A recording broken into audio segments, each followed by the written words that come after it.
Alright, in this video, I want to talk about this guy over here, Steve, and use him as an example of how you can see when people believe and when they don't believe.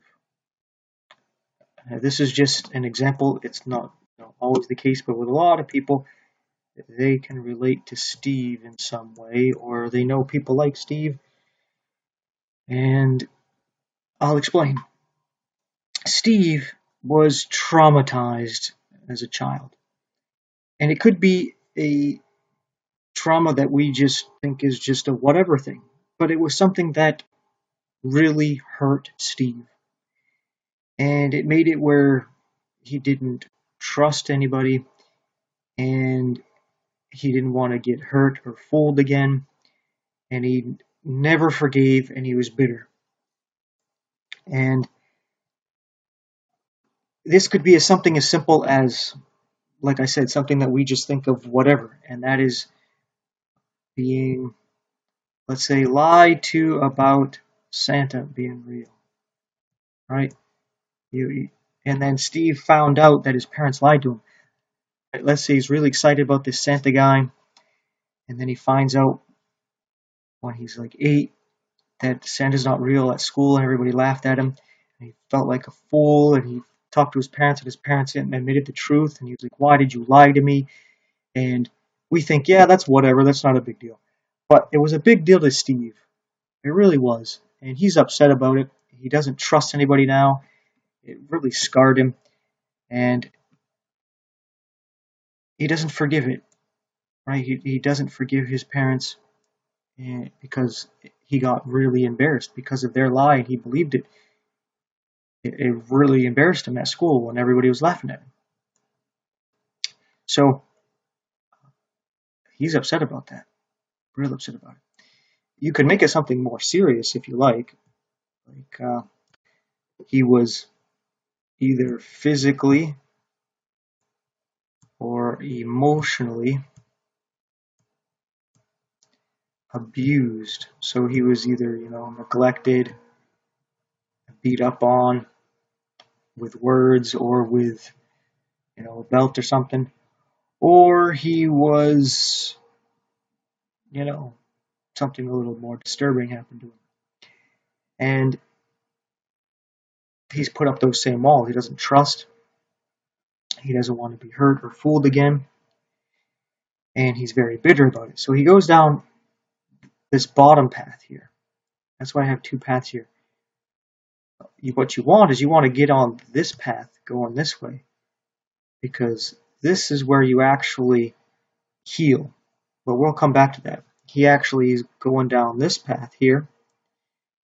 And this is the path where he is unforgiving, doesn't seek to understand why they did what they did. He just doesn't care because he's focused on himself. So what we'll put here is this is just self, right? Oh, I'm hurt, I'm embarrassed, I'm scared, I'm insecure.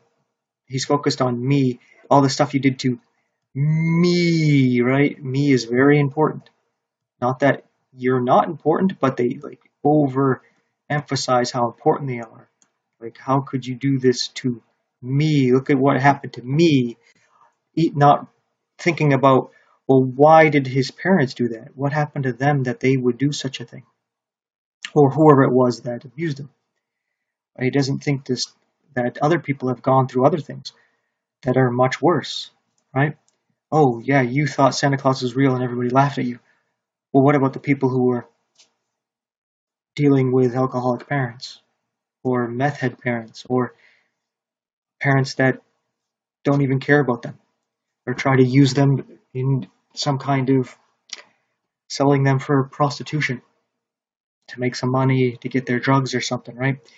There's a lot of weird things that go on, but these people, oh, me, look what happened to me. Me, right?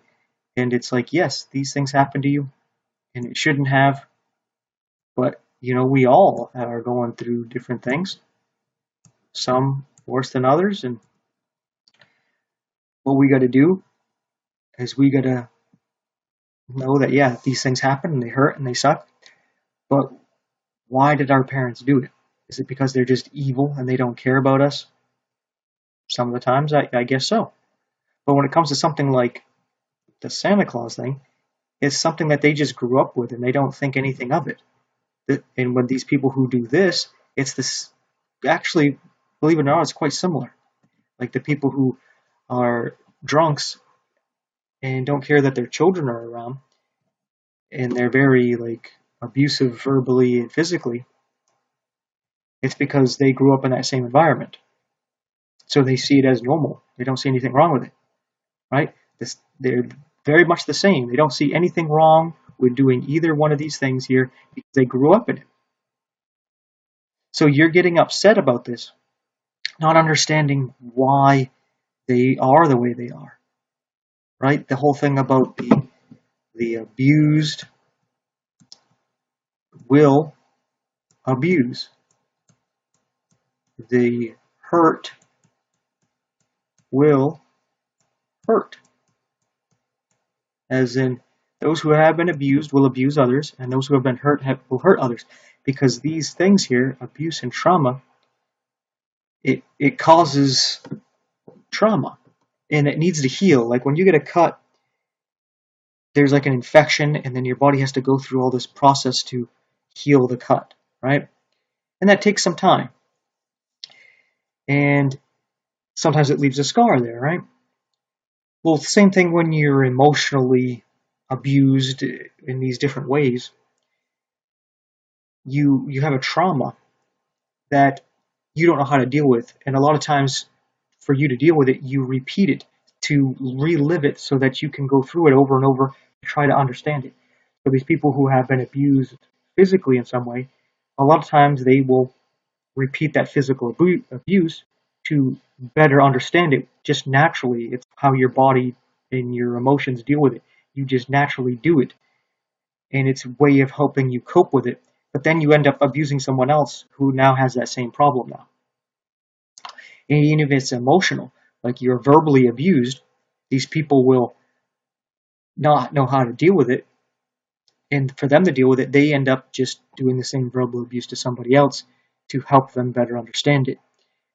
It's some natural thing we all do to help us deal with whatever we grew up with, all that trauma. We end up finding somebody to then do that too, creating somebody else who's dealing with trauma now as well. But it's our way of coping with what happened to us. And it's weird. But ultimately, it's all self-absorbed here. And it's tied to not forgiving, being unforgiving. Right? Sorry that I decided to write this all up. Unforgiving. I wanted to have this word up there. But these people, they don't forgive. No, you hurt the most important person in my life, which is me. You will never, ever be forgiven for that. Because they remember it, it hurts them, they never let it go. Ever. Because they're completely self-absorbed. And they will never forgive, and they will, if they can, hold it over the person who is actually sorry about it. Right? They're sorry about it, that it caused them such grief and everything. They wish they could take it back, but they don't care. And they will use like guilt trips and emotional stuff to basically enslave the person that hurt them, to get them to do what they want in different ways, like help them out financially or in some other way, making them feel guilty. When they have done something wrong, but I mean, after a while, it becomes you need to forgive because you're never going to heal because you won't let it go. It's kind of like when you get cut, you let it heal, you leave it alone, right? You might put some kind of medicine on it or a Band-Aid over it, and you let it heal. It takes some time. But these people will basically, what they do, they get this cut here, and they'll dig into it, always bringing up in remembrance, and opening it up and letting it bleed out. And eventually it gets to the point where it's like, okay, yes, you were cut. I accidentally cut you or intentionally cut you. I'm sorry. But it's healing. You keep opening it up. It's not me anymore that's doing it. You're doing this to yourself now. And you're blaming it on everybody else that you won't let it heal. You just keep digging it in and opening it up. Let it heal by forgiving. And that doesn't mean you have to trust the person, right? It doesn't mean you have to let them, stand behind you with a knife, right? Because they backstabbed you, metaphorically speaking there, right? It just means you forgive them because hopefully, when you've gone down this path of focused on yourself, when you continue down this path, that you end up like this here. You're the abused, you're the hurt. You went down this path here, right? You come all the way through all this, and it becomes focused on you, and then you realize that you have now done the same thing to others. You have abused them, whether it's physically and or verbally. You've hurt them physically and or verbally. So like emotional and all that stuff. And you think you should get forgiven, right? When you do it, it's just like let it go, right? When it's you who done it now, you were like, hey, well, I was abused. Like this happened to me. No one cares, so I'm going to do it to others. I understand that point of view, but now you're in the same boat as the person who did it to you, but you want forgiveness, but you don't think they should be forgiven. So you see, the person that hurt you, it's let's put something here. They hurt slash abused you. Right, we'll put a Y here for you. And when it comes to forgiveness, no forgiveness. You end up hurting and abusing someone else. We'll put O for others. And then you're like, I want forgiveness. Just forgive me because I was abused. Well, so was the person who hurt you, but you don't want to forgive them. Right? So you see, there's an issue right there. This is not equal.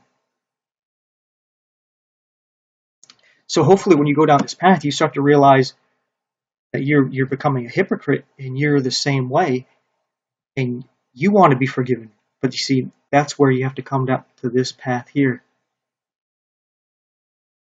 where you forgive.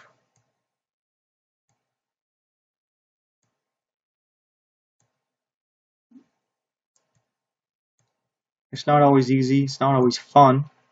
Because when you forgive somebody, you basically pay the debt for them. Because you see, when somebody hurts you and abuses you, it's kind of like they owe you money. Let's say they owe you $500 or $10,000 or let's say $1 million. And they owe you that. But you realize that they can't pay it back because this emotional trauma, they can't heal it. They can't take it away. So it's like a debt they can't pay.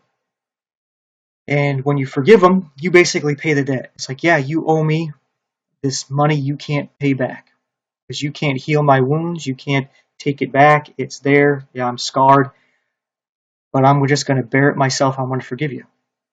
But you got to pay for it yourself, right? And that's not easy. It's not fun to do. But you realize when you do this, that this is when you actually heal. And you don't even have to have contact with the people that hurt you. Like, you can forgive them. And if you feel like it, you just don't trust them or whatever, or they're still abusive and all that, in whatever way, you can still forgive them without hanging out with them, allowing them to continue the abuse in whatever way they go about it, right? And you heal, right? You finally stop picking at that wound and you let it heal. And a lot of times, like scar tissue becomes stronger. Like when a bone breaks, where it heals will become stronger than when it was previously, before it was broken. So Sometimes there's benefits to it, right? But you got to let it heal. And when you're unforgiving, you don't let it heal. So you may be saying, well, what does this have to do with the people who believe and don't believe? Because that's what I mentioned at the beginning of the video. Well, you see, because most people, if not all people, are Steve, who were in some way, they were fooled and hurt in some way. And when you give them the gospel, they come up to these two paths here. And what you'll notice is the person on the selfish path that's unforgiven, they start asking a lot of questions, because what you're doing here is, metaphorically speaking, you are telling them, let's just do a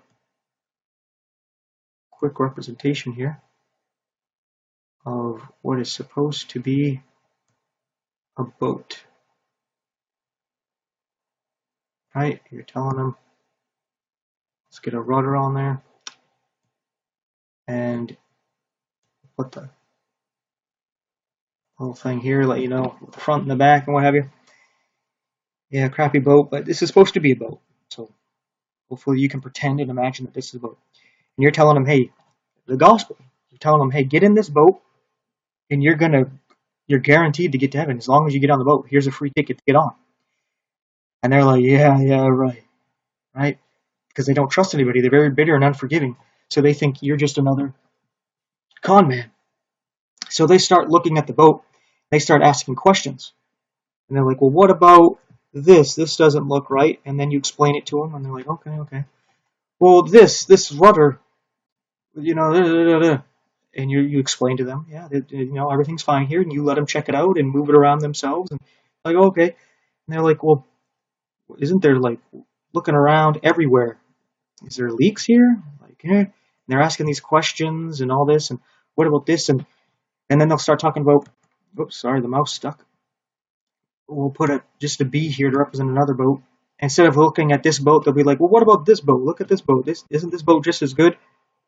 Because they don't trust you. They don't trust God. They don't trust the gospel. So they're looking for holes. And this is not necessarily evil or wrong, but it shows that they don't believe, right? They're looking for reasons not to believe. Right? They're looking for reasons not to trust, because that's what's within them, is not to trust. Because of the abuse that happened to them, they don't want to trust.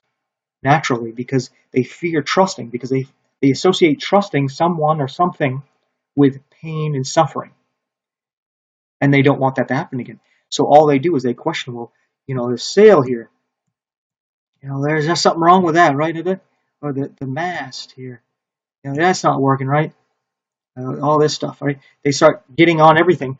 And when you answer every question, you let them check the boat out. You're like, yeah, if there's a leak or if there's anything wrong, I want to know, right? Because I want to fix it, or, hey, maybe we should get a different boat, right? And like I said, they'll end up then looking at this other boat. Well, how about this boat? This boat's just as good. This boat's better, right? And then you easily show, well, look, it has holes in it. It's not going to float. It's not going to get you there. And they're like, oh, okay. Right? As in other gospels, other means of salvation, right? And they like, well, what about this boat, right? Let's look at this boat. Isn't this boat a good boat to get into? I mean, it's just as good and all this stuff. I don't see the difference. And then you show them the difference, and they're like, oh, okay. And they're still, well, I don't know, because they're still, I don't feel right about it, right? I don't feel right about this boat. You can tell that they don't believe, because they're constantly checking for something wrong with it.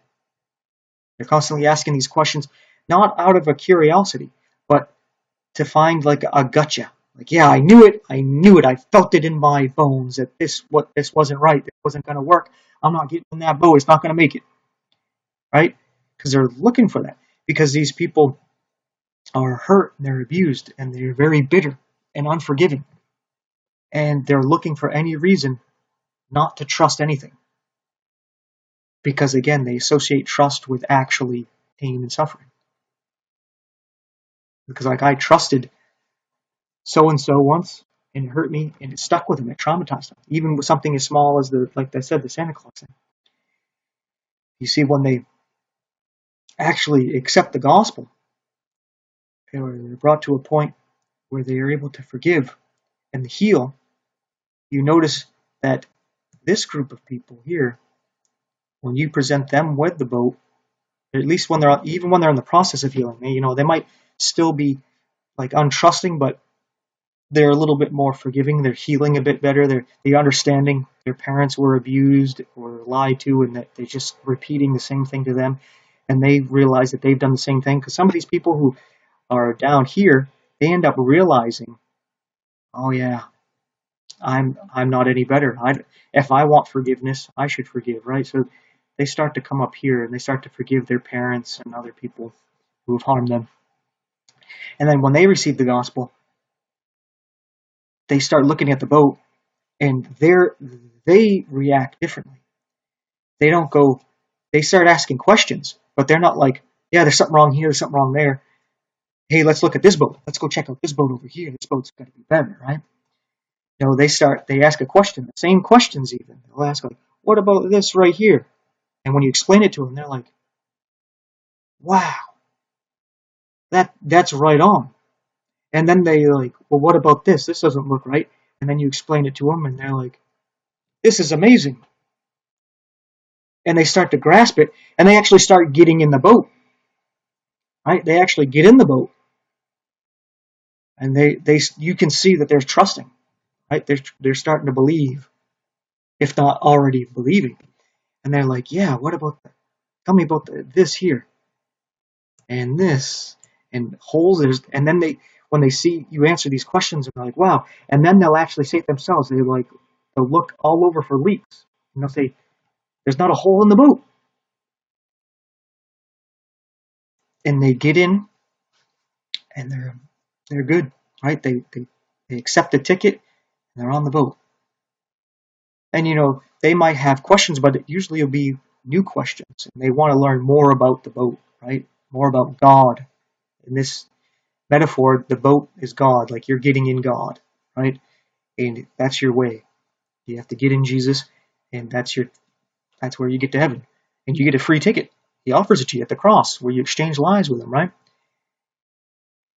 But these other people, they might come around the boat, walk around the boat, even kind of seem like they're getting on the boat, but they never take a ticket. They never take a ticket, so when it's time to actually go, they won't be on the boat because they don't trust it. They don't trust it enough to take a ticket, and they keep going to other boats and putting more trust in other boats, even though you can show them the leaks and the issues with those boats that they're not going to make it, right? Such as self-righteousness, works, or any of these other things. But I thought illustrating this would help a lot of people because I see this with a lot of people.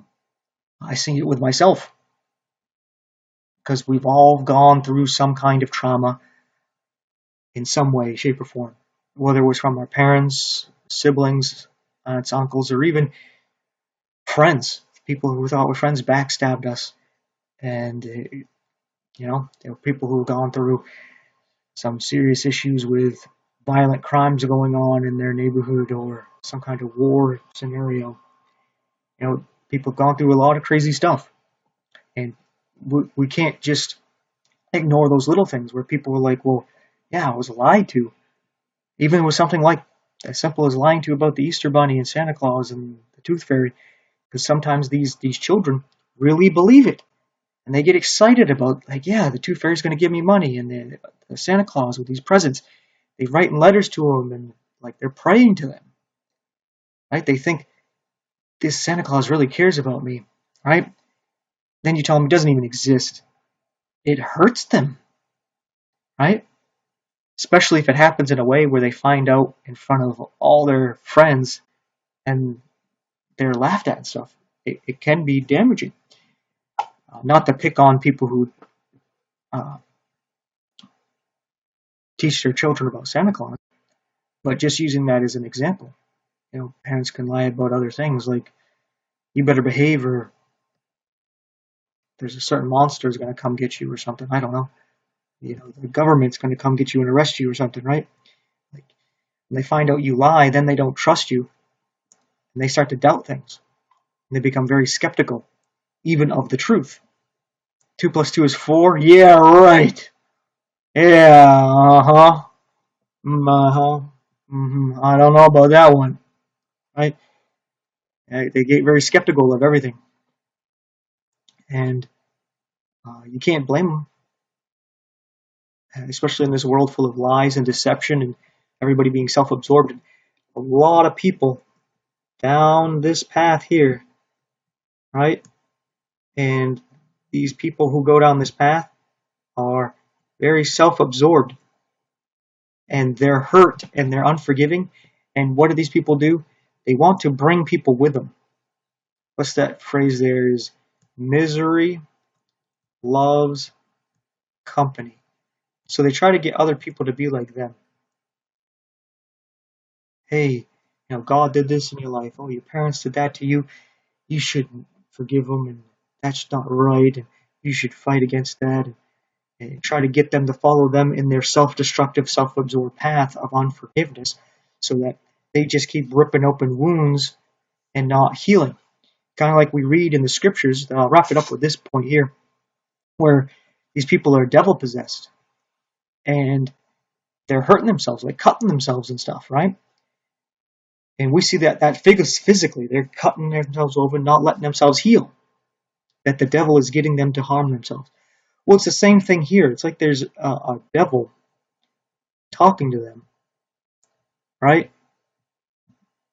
Telling them to keep cutting themselves, but it's not a physical cut, it's a spiritual cut. Yeah, keep opening up those wounds and cutting yourself, reminding yourself of all the abuse and all that hurt. Let's keep remembering it and festering in it and let that wound get infected and become pus-filled. Yeah, let's just rip it open. But these are emotional wounds and spiritual wounds, wounds that broken trust and make people feel unloved and isolated and alone and fearful and doubting, that they take those wounds and they're ripping them open. So these people are no different than the devil possessed in the scriptures, where you see them cutting themselves, but they are doing it mentally, right? And they would heal if they could just forgive, right? Forgive and forgive yourself. Come to the cross, accept God's forgiveness. The devils will be cast out. You'll be filled with the Holy Spirit of God. You'd be good to go. With that being said, thanks for watching. Take care. And please continue supporting, or start supporting, with your prayers, with like, subscribe, sharing, commenting, interacting in the comments section, and if you can, financially supporting. I think I forgot to use this mic again, so sorry if the audio is messed up. Still not used to it. I have it plugged in, but I know when I turn the screen recorder on, I have to switch it, and I'm not used to it. I got to put like a sticky note here, but I just realized that again. So sorry if the audio is trash again. I can get it pretty good with this mic. I forgot again. So forgive me for that. But if you watch all the way through anyway, awesome, fantastic. That's another way to support, because I think that YouTube tracks how long people watch that video for as well. I don't know if that has something to do with the algorithm or what have you. But yes, thanks for watching. Take care. Stay tuned for the next one.